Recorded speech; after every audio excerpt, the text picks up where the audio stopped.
Hello everybody, Steve Griffiths here, developer of the MTPredictor software program. If you could all let me know whether you can hear me okay and whether you can see the MTPredictor program with our risk disclaimer in front there as well. Right, okay, so the recording's going. That's brilliant. So welcome to today's webinar. Want to look at a few things today. I'll do a bit of housekeeping to start with about new versions that we have just released this morning. And then the main part of the webinar, I'd like to, well, just actually no, the risk disclaimer. Let's do the risk disclaimer first. Nearly forgot about that, didn't I? Right, this is important because I must remind you that all examples in this training room should be considered as hypothetical. No trades are actually taken, they're just shown for illustration and trading purposes only. Remind you there's a risk of loss in trading and investing. All your decisions your own sole responsibility.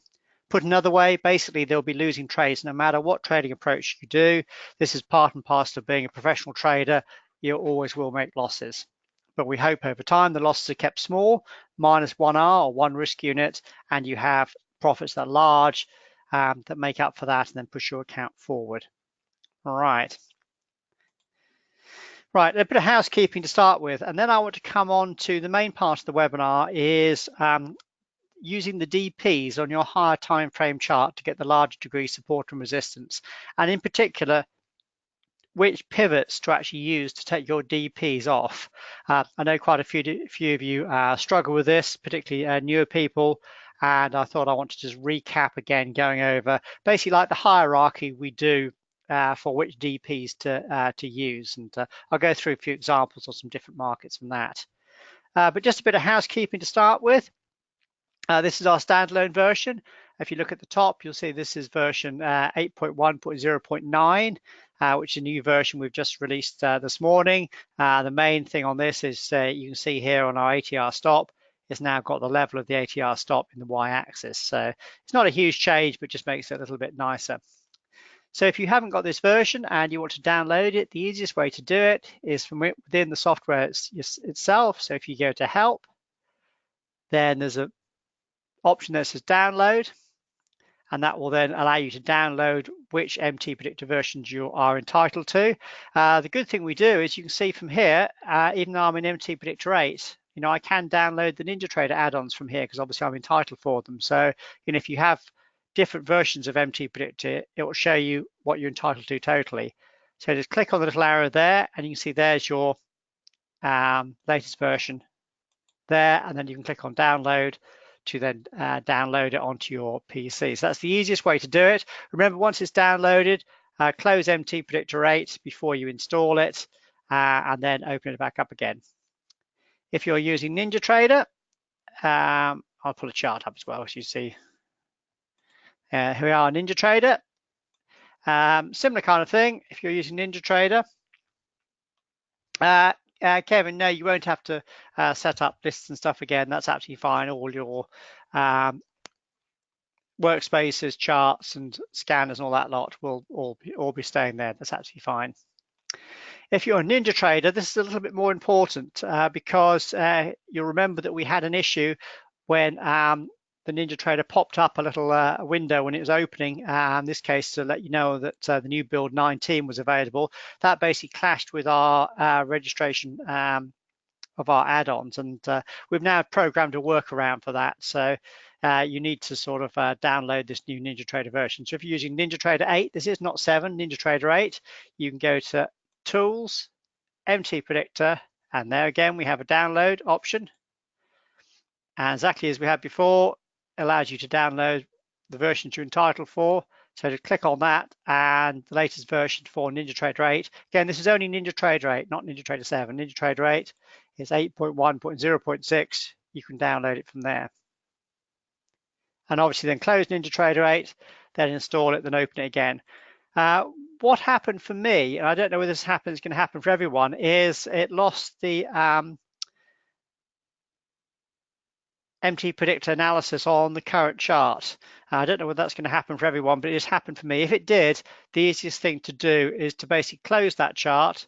So just close it. I'm not going to do this now, but then you close the chart, then close NinjaTrader 8, save the workspace, then open it again, So that basically then reopens NinjaTrader without your chart, then open a new chart. So then just go to new chart and then just create a new chart and then put one of our MTPredictor templates on onto the new chart. So again, I don't know whether that's going to happen to everyone. It just happened to me. So I'm just saying that if that does happen to you and you come up with like a bare NinjaTrader chart, in other words, it's the gray and green base NinjaTrader chart with our no MTPredictor add-ons on, it probably means there's a bit of a conflict going on there. So just close that chart and then just open a new chart and then you should be okay. One thing I want to say with NinjaTrader 8 is it does take time to load. And I think you have to have a bit more patience than a lot of people are giving with this.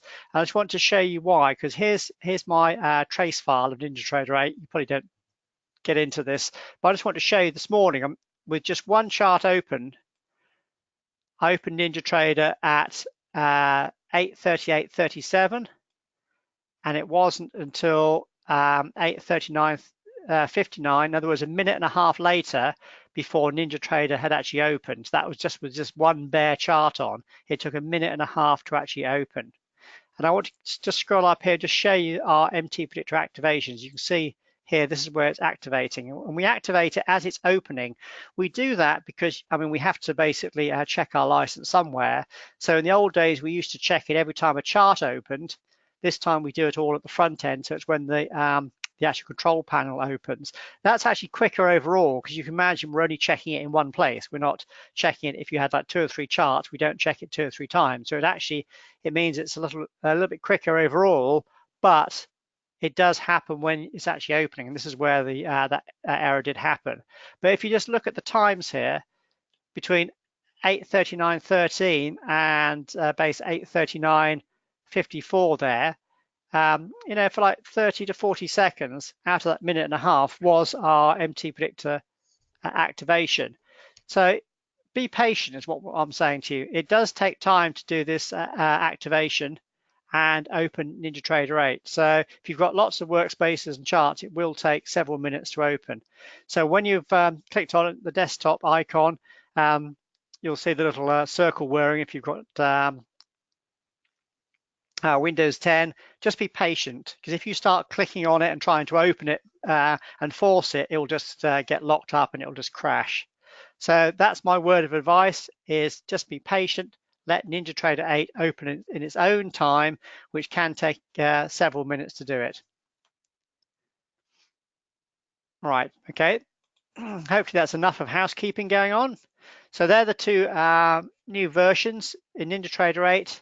Some coding to prevent that a problem with that any pop-up windows coming up, and our new standalone that basically has our ATR stop in the y-axis. Right, let's have a look at DPs. Right, for you guys who are new to MTPredictor, we don't use MTPredictor as a black box system. We basically use our higher time frame chart to then get our large degree trend, and then go down to the shorter time frame to then decide on which trade setups to take. The reason we do that is because in the 32 years that I've been looking at the markets, I started back in 1987, believe it or not, I've come to realize that basic markets are random half the time, or maybe slightly more. And I think this is where so many traders struggle, particularly newer traders, and also so many black box systems. I mean, people say to me, why don't we make MTPredictor a black box system that you just do? Because there's so many other people out there that are striving for black box systems that just are totally automated. But over the last 30 odd years, I haven't really seen any systems stand the test of time. They only tend to work for a short period, then the market phase changes and they tend to then completely fall in a heap. This is why we do it this way, because what we do here basically stood the test of time. It doesn't change. It's exactly the same again and again and again. And I think the reason that these so many black box systems fail is because markets are random half the time. In other words, half the time, you really cannot see a clear pattern. And when the pattern's not clear, the obvious thing to do is stand aside. In other words, you don't do any trading. And that is literally over half the time. You should not be doing any trading at all. And you'll read lots of textbooks when they say one of the biggest mistakes amateur traders make is over trading. And this is why, is people try and force trades on the charts. They get impatient and they try and do stuff when the picture's not clear. And I'm sure loads of you will actually put your hand up and say, yep, that's been me in my past. So now I want to show you how we decide on when the picture is clear and what we do. And for this, we go to the higher time frame chart first and foremost. It works the same process for no matter what markets and timeframes you're doing. As an example here, I'm just looking at the Euro GBP on a day session. So this would be what the higher time frame is. Now for this, I'm not looking at our MTP trend on this particular time frame. Okay, so just ignore that. So where's the first place you look to place the DP on? So I'm just going to jump back in time a bit. Again, I'm not looking at setups here. I'm not looking at our trend. Perhaps I'll just take that off. Just looking at purely and simply the swings on the chart. So the first place we use, or the first swing we use, is the last swing into the last high or low. Now, fairly obviously on this chart here, you can see there's the last high. I picked this one because it's a good example. It looks quite nice and clear and clean. We'll be looking at some more sort of less clear and clean and harder examples in a minute, but I want to start with the simple ones. So there obviously is a last pivot high. This, can you see what I'm tracing here? This little swing up here is the last swing into the high. Do you all see that? There's the high. This is the last swing into the high. I'm not looking at these. I'm just looking from here up into here. Do you all see that? So this is the last swing. So we come back here, we right mouse click over this pivot and we do decision point. This puts an area of support on the chart, but do you see how this is on your chart in advance? It's before the market even gets there. This is what we want to do. It's nice having scanners, but what we're looking to do is we're looking to prepare you in advance. If I turn trading mode off, you can see what the euro did. It went down at this level absolutely perfectly and then made a reversal back up. This is what we're looking for the market to do. So how do we use this? Well, we go to the shorter time frame. Now we're ideally looking for time frames between 3 and 5 time frames apart. So if you're looking to trade off a 4-hourly or maybe an hourly, you'd then be looking for the daily for your higher time frame. If you're looking at, say, daily charts, you'd be looking to the weekly for the higher time frame. In other words, the logical time frame between 3 and 5 time frames apart. So of course, you can see as the market was going down into this low, the large view trend was down. I'll put MTP trend back up on it again. So you can see therefore it was looking red as it was coming down. Once it gets into this level, we then look for potential buy setups. In other words, we're looking for the market to make support at this level and then look to make a rally up off this. Now on this 4-hourly chart, there wasn't anything. So there were no setups on there. It would have been nice if we'd got a buy setup in here, but let's look on a slightly shorter time frame on the 1-hourly chart. So here you can see, here's our support. It's quite big. So we're looking for the large view trend to now be up or making support in and around this level. And obviously you can see there was a VS buy setup here at that support level. So this would be a good trade to take. So I'm just moving that out of the way so I can place the analysis on. So let's place the analysis on this blue buy bar. Right mouse click, do analysis. That gives you then the position sizing. Remember, use position size to keep your initial risk small under control. Note how MTPredictor changes the pip size depending on what base currency you're in. Here, euro against GBP, but we're still position sizing in dollars. So this will mean you'll be going long here, and guess what? You're actually stopped out for a loss. Hopefully you'll see there's not many gurus who'd basically start the webinar with a losing trade. But this is important. It's important to understand that losses can and will and always will unfold. So this would be a losing trade, but the loss will be kept small, or what we call one risk unit. Market was fairly choppy here. It then came up. It then made another buy setup here, a TS4, W3 or wave 3 trade setup. This was a good looking one because largely trend had now turned up and our MTP trend was blue. Greg said you moved your stop to break even on this VS. It never got to it never got to the 100% initial risk level. Like here, so here you are, Greg, you'd have gone in long there where my cursor is. It would have gone with you ever so slightly and then straight back down and stopped you out. So you never had a chance to get to break even. It never really went with you. So you never got to break even on this one. This was a losing trade pretty much right off the bat. Anyway, let's have a look at this W3 trade setup.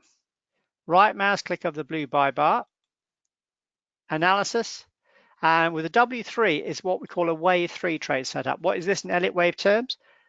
This is why I use my isolation approach, again, because half the time markets are random and therefore you can't place any analysis on the charts. That's why I don't use Elliott wave all the time, unlike most other people who teach Elliott wave. I only use it when the pattern's clear.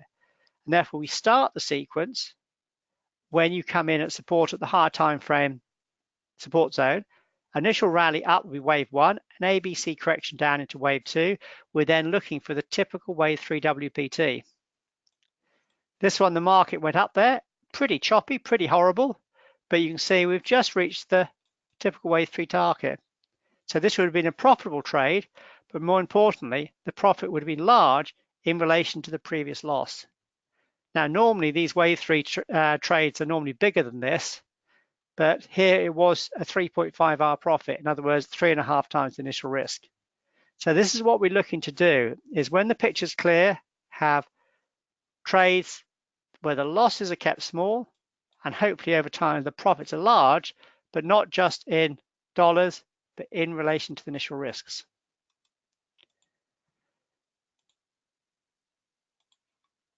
So that's what we do first and foremost. So first and foremost, we use the last swing into the higher low. This example was nice and clear because the market went down and reversed off that level absolutely beautifully. Markets don't all do that. They certainly don't. This is why it's so difficult when you're a trader, because you're trying to do stuff the whole time. The best thing to do is have patience and trade less. So now perhaps let's go to another one, perhaps the British pound here. Here's another good example, is that this is the last swing into the low. Do you see that? There's the last swing into the low. Right mouse click. Now you can see now the market's gone through it. So if it's gone through it, what would the large degree trend be? Well, would it be blue and sort of up as we look here? Or would it be down? Or we just don't quite know. It's not quite so clear. So even if you come down to the 4-hourly chart, you know, the picture is not quite so clear. There was a VS sell at that particular point in time. That one would have been a losing trade just. Now that one you may well have not taken, because it basically, after it did the trigger, it had 1, 2, 3, 4 inside bars. So we've talked about that in the past. When you have particularly VS setups, it goes sideways for 4 bars without triggering. You probably wouldn't want to take it. But, you know, that one didn't really work out as anticipated. After this, there haven't been any good setups. Would you be wanting to take any of these buy setups here, even though our MTP trend is blue? Okay, this is I think what some people are confused by, is that our MTP trend is for use basically on the time frame you're trading. So if you're trading on this 4-hourly chart, this MTP trend gives you guidance of the large degree trend. So if you're just using this, you'll be looking and say, well, there's some buy setups here, therefore that's blue, therefore I'd like to take these. But what I'm trying to get you to understand is that because markets are random half the time, and this MTP trend is on the chart all the time, it means half the time you shouldn't be looking at it. In other words, this is basically only for confirmation. In other words, it helps you a little bit once you've looked at the large degree trend on the DPs. These are the ones you should look at first and foremost.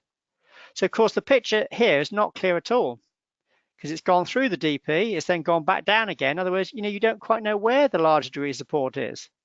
And that's the whole point of this, is that when you're unclear, stand aside.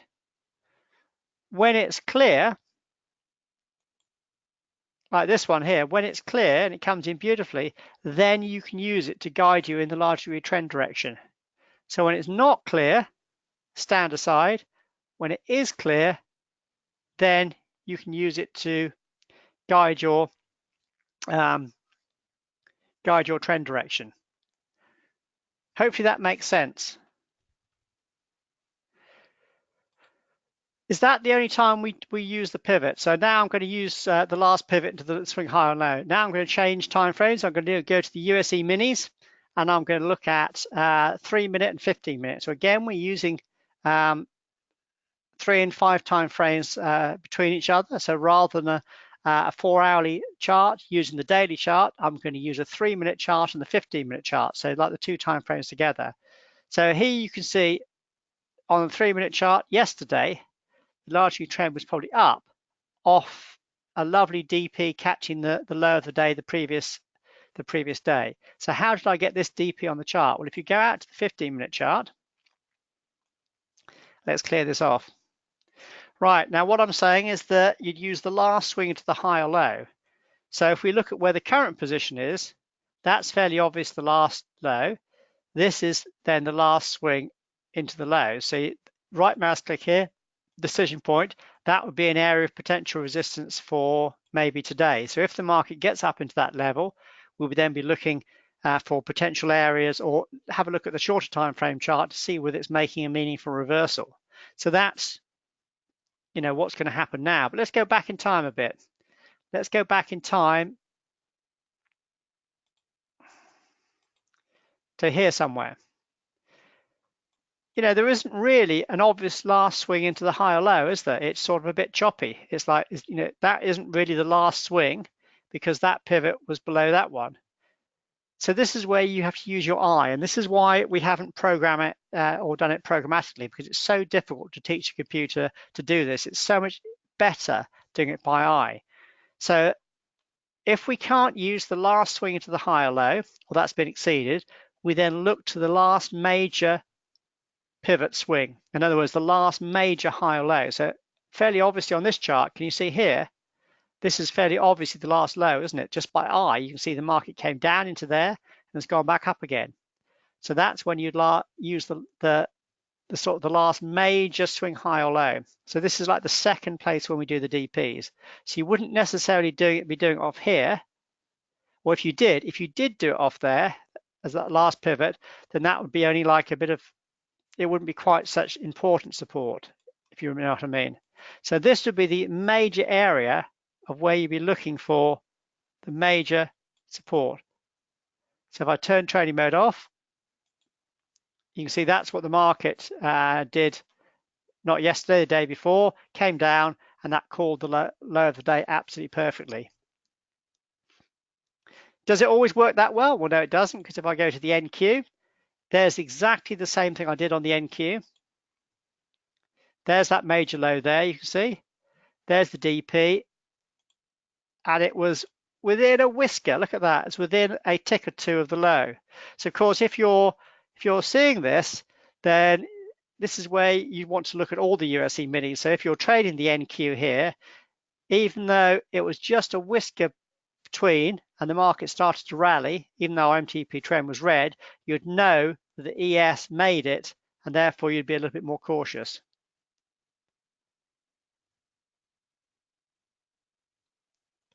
If you look at the YM, this is what it did yesterday. It wasn't quite so clear.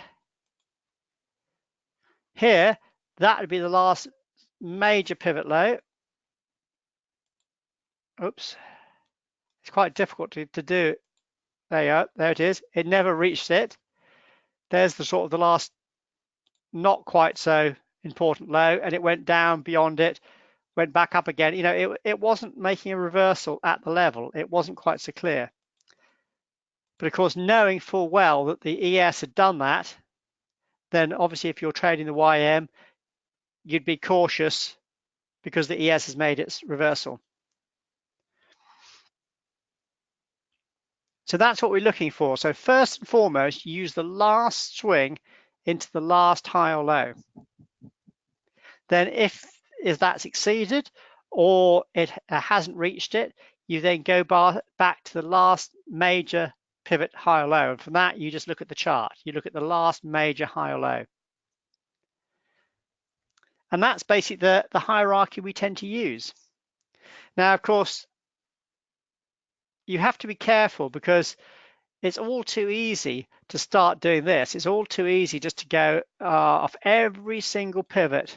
And if you start doing it off every single pivot, it starts to get awfully confusing, doesn't it? You see what I'm trying to do? Look, suddenly there's DPs everywhere, and then you don't quite know what you're doing. So that's why we don't do every pivot, and this is why it's sometimes hard to have to just use the MTP trend, because in the back of your mind, you must remember that half the time the markets are random. In other words, half the time markets will do this. They'll go through a DP, go back again, not quite reach it. In other words, when I say random, I mean not working as you anticipate. Perhaps I'll try and find a better phrase for that. What you're looking for is you're looking for the markets to do what you anticipate.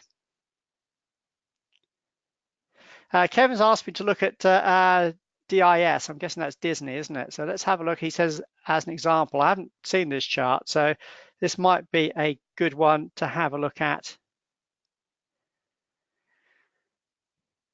Disney, there we go. So we'll start on the higher time frame. He asked me to start on the daily chart. Right, now this would be quite a good example, okay? Because that's the last major high. So this here would be the last swing into the high. So you right mouse click, do decision point, and obviously that was exceeded. If the market then goes through that, you'd then look for the next area or the next major swing. Now on this chart, it looks like that swing was bigger than any of these was up here. So you'd probably go back to that pivot to then place support on. That would give you potential support. Now we're awfully close to it there.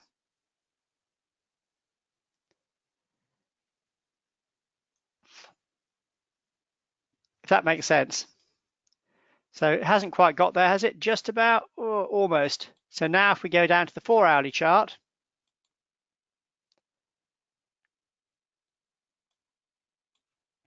here we are. Well, we're based just about touching it. So now the larger trend should be up off this particular support zone here. So that's the general philosophy we're looking to do, is we're looking to use the last swing into the high or low. And then, if not, the previous pivot, the previous major swing. Sometimes it's clear, sometimes it's not. And of course, this is the difficult thing, is that sometimes people are a bit more aggressive. And if you're a bit more aggressive, you might be happy taking a pivot that's not quite as obvious as someone next to you.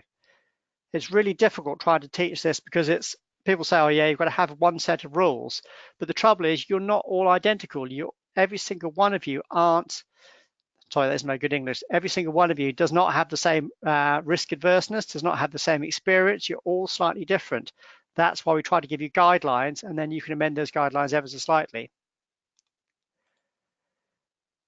Let's stick with Disney for a while. I'm going to go back to here somewhere. This is the next area you can then use. We only basically used 3 of them. Is that when you have like this, you have like a pivot high and the market's going up, there's no last swing into the high or low, really, is there? There's just a last pivot high.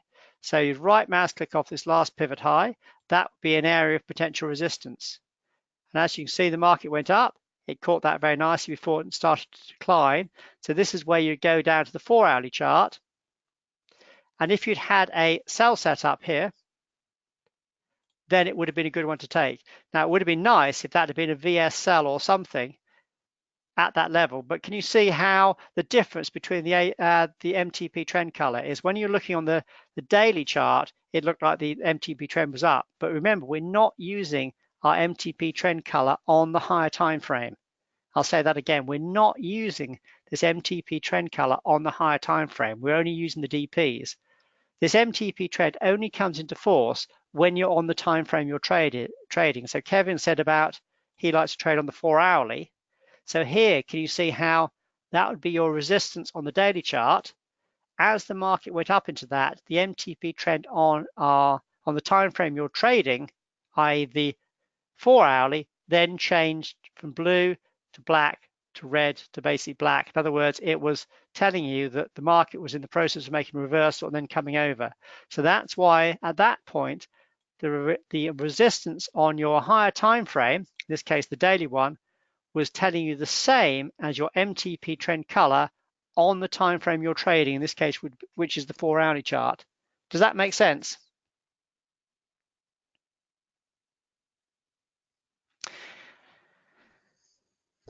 Greg, I think I've skipped past your question there, but does that make sense on what I'm saying so far? Okay, that's what. Here's an interesting one: is that this here is the last swing into this pivot low. So on the same time frame here, I'm just going to right mouse click, do decision point. That gives you an area of resistance. And here you can see on this time frame, if you're a really aggressive trader, that was a sell setup coming in at the DP off the last swing to that low. So if you're really aggressive, you may well have wanted to come into that short trade. And perhaps rather than going right the way down to the low, that's your first area of resistance there as well. So, that could be an example of where a bit more of an aggressive trader might well want to come in on an aggressive short trade where the picture on your daily chart wasn't quite so picture perfectly clear.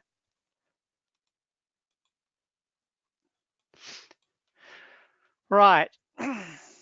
Let's see where the E-minis are. Oh, we're coming up a bit here. So let's see, get some levels on for today for the ES. So obviously this is the last swing here into that major low. So you'd right mouse click off this pivot, do decision point. So Greg, that's where your resistance would be for today on the ES. Do you see that? There's the last swing into the low. That would be where your resistance, little way to go yet. So obviously when you come down to the 3-minute chart, you're a bit in no man's land, you see. You've got a little way to go to the resistance. So, this is this is sort of what I'm saying is you're now in the random phase at the moment. Now I say random, not in meaning that it's going up and down, not going anywhere. I mean random in that the picture's not clear for what you've placed on the chart. In other words, what we're looking to do is it's like fishing, or you're going out there placing your bait in the river, and you're waiting till the fish come to you. This is what we're doing here. We're placing our bait out here, and we're waiting till the market gets to us. If it doesn't, we're just basically saying, fine, we're standing aside. If it does and makes a meaningful reversal off, say, this level, we then either look for trend termination setups at that level, VS setups, things like that, or if it does make a reversal, then we'll be looking for perhaps our TS 1, 2, 3s, etc. on the way down afterwards. So I wanted to go over that in a bit more detail because I know some people struggle with it. So just to recap, okay, this is the hierarchy you should do for your largely trend direction. Whatever time frame you're trading off, first and foremost, go to the time frame between 3 and 5 time frames higher. So if you're on a 3-minute chart, go out to the 15-minute. If you're, say, on a 4-hourly Forex, go out to the daily. If you're trading daily, go out to the weekly. So the next logical time frame up. First and foremost, look for the last swing into the high or low. Use that as the first place to do your DPs off.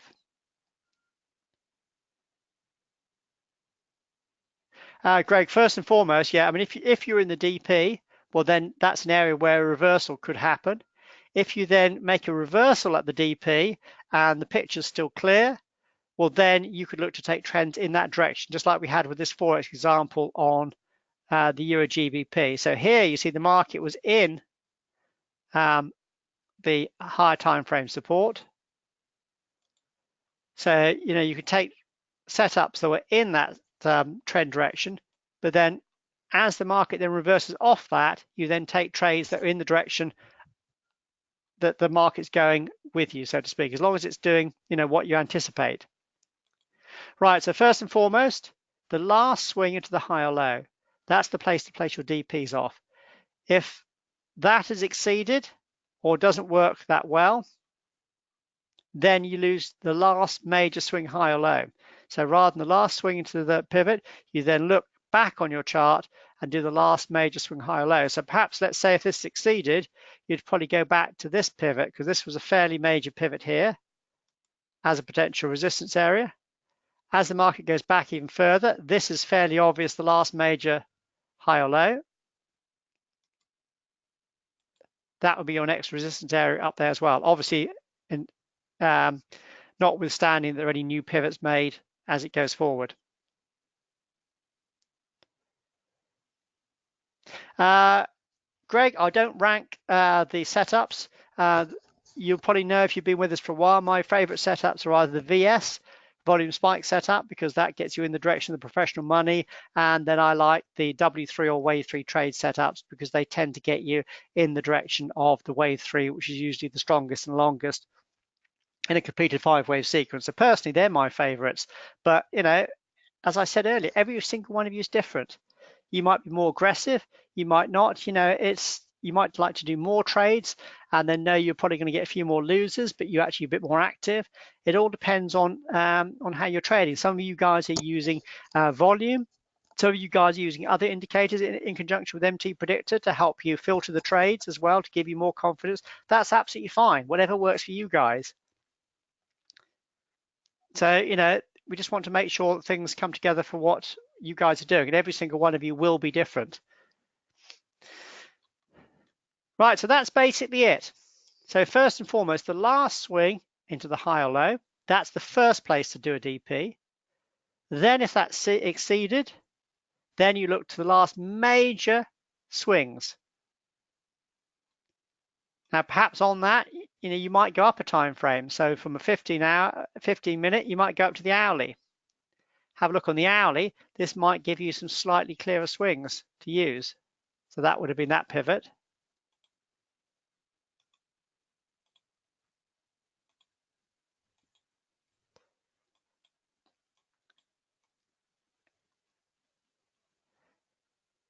And then as you go up, the next one to use is basically the last swing high or low. So if I go back to the Disney example, there's the daily chart. So basically we use that last pivot high there, that last pivot high, just to give a minor resistance back up to then give you the next resistance. So obviously as you're coming down here, you know, you could use this pivot low here. This could be an area to get support as well. And you'd have basically two areas of support coming in on the Disney example. And that's it. So there aren't really, you know, you don't want to place DPs all over the chart. There's a real hierarchy. The last swing to the high or low is the first and foremost. Going back from that, the next obvious major swing high or low. And then if you're going in the same trend direction, just the last pivot high or low, that's it. So of course, in this example, you wouldn't really, you know, this one you wouldn't use at all. As the market was coming down here, so let's say we go back to here somewhere. First one would be the last swing off the high, would be there. You wouldn't use that one because it's in the middle of nowhere, it's in the middle of the trend. You'd go back to this one down here. So there would be your two DPs. And as you can see, we went through that one, made a little correction. Now we're back down at this level here as well. So I think as you get more experience with this, this gets a lot easier. It gets a lot easier to see which DPs to use. Right, so are there any questions on that? And hopefully this has been helpful. And I know it's something that people struggle with. That's why every so often I think I'll probably make this a regular one every couple of months. I'll go through and really hammer home the pivots to use for the DPs because it's so important. And in particular, it's so important to understand that markets are random half the time. I keep on saying it, but don't expect to trade every day. Don't expect the markets to do what you anticipate. In other words, don't expect, we're not forecasting that the ES is going to get up to here. We're not forecasting it because it could go random as it's going up there. We're anticipating if it gets there. That's the whole idea of trading. It's going fishing. It's sticking your bait out there. And if a fish comes to you and nibbles on the line, that's fine. If it swims past, you know, you have to wait till the next one comes along. And don't get greedy. Don't get too aggressive with too impatient and try to see things that are not there. your broker, I mean, will always want you to trade more. This is why they love this high frequency trading and black box stuff, because it means that you're doing lots of trading. Of course, they love it because they make money every time you do a trade. I think I'm the broker's worst enemy because I'm telling you to trade less. Do far, far less and only trade when it comes together really, really clearly. That is my real main advice to do. So are there any last questions as we basically run out of time on what I've been talking about today? And obviously, if you're using NinjaTrader, exactly the same. So on the 15-minute chart here, that'd be the last swing to the low, right mouse click, decision point. Sorry, it takes a little bit of time to come on my chart. I don't quite know why. And there it is. There's your decision point on your 15-minute chart there on the ES. Just exactly the same. So that's it. Right, so remember the housekeeping at the start about downloading the latest versions of the NinjaTrader add-ons. And remember, NinjaTrader 8 will open slowly. So I think that's a big buzzword of today's webinar. Patience, patience, patience. NinjaTrader will take 2 or 3 minutes to open. So that's what you need to work with. TJ's asked about the minimum amount of data to have. If you look at the data series, here I've got 15 days for this, but what we need is 800 bars. So what you could do is you could have this at 800 bars, 800 bars, or perhaps 1,000 bars if you wanted to. And that'll work quite nicely if you wanted to. 1,000 bars would be fine, but we only need 800 bars to basically do our calculations, if that helps, TJ. And probably the less data history you have, the better, because if you could imagine every time you do a time frame change, then it can have to reload and recalculate everything actually in. By the way, if you see NinjaTrader do this, go off the top of a chart, it just means that if you go to properties, sorry, it's not properties, it's data series, auto scale, just tick your auto scale there, tick the auto scale, then do OK, and then it will bring it back in again and it will scale it properly. Right, so that's the end for today. Hopefully you've all enjoyed today's webinar and you've really got the hang of which DPs to use. And remember, patience, patience, patience. TJ, that's exactly what I've just said, that NinjaTrader 8 is slow to open. And as I started right at the webinar, you might have missed the webinar right at the start, is, it will take a couple of minutes to open. And I showed my my trace for NinjaTrader 8 and showed that even just with one chart, it took basically a minute and a half to open. I've got a very fast PC here, and out of that minute and a half, 30 to 40 seconds was our MTPredictor licensing. We have to license somewhere. We have to license. We have to check our licensing somewhere. It's as simple as that. We can't. With NinjaTrader, we're forced to do it in certain places. That's why our standalone, we have full control over it, and it's just a nicer experience. TJ, yeah, and NinjaTrader 8 is pretty fast once you're up and running. You can see here, it can change time frames really quickly. It's not too bad. It just takes a little bit of time to open, that's all. So be patient with it as it's opening. Right, so thank you very much, guys. Have a good trading week, and hope you get the hang of placing those DPs on the charts.